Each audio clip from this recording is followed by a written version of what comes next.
BNP মহাসচিব মির্জা ফখরুল ইসলাম আলমগীর বলেছেন, যেহেতু নির্বাচন কমিশন গঠন করা হয়ে গেছে, সেহেতু নির্বাচন অনুষ্ঠানে বিলম্বের প্রয়োজন নেই। তিনি বলেন, নির্বাচন কেন্দ্রিক সংস্কারগুলো সম্পন্ন করে দ্রুত নির্বাচন অনুষ্ঠান সম্ভব।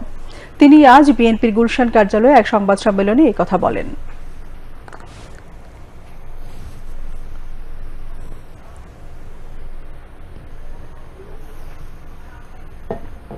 ডক্টর মোহাম্মদ ইউনূস নির্বাচনের সম্ভাব্য সময়সীমা 2025 সালের শেষ অথবা 2026 সালের প্রথম অংশ অনুষ্ঠানের কথা বলেন, যা একেবারেই অস্পষ্ট এবং নির্দিষ্ট সময়ের কোনো উল্লেখ নেই।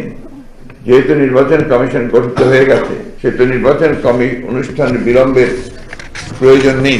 নির্বাচন কেন্দ্রিক সংস্কারগুলো দ্রুত সম্পন্ন করে নির্বাচন অনুষ্ঠান সম্ভব। জনগণ এই বিষয়ে প্রধান উপদেষ্টার নিকটস্থ স্পষ্ট বক্তব্য প্রত্যাশা করে।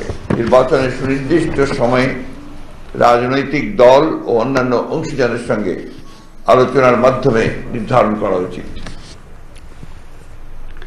সংবাদ সম্মেলনে বিএনপি স্থায়ী কমিটির সদস্য সালাউদ্দিন আহমেদ সাংবাদিকদের বিভিন্ন প্রশ্নের উত্তর দেন।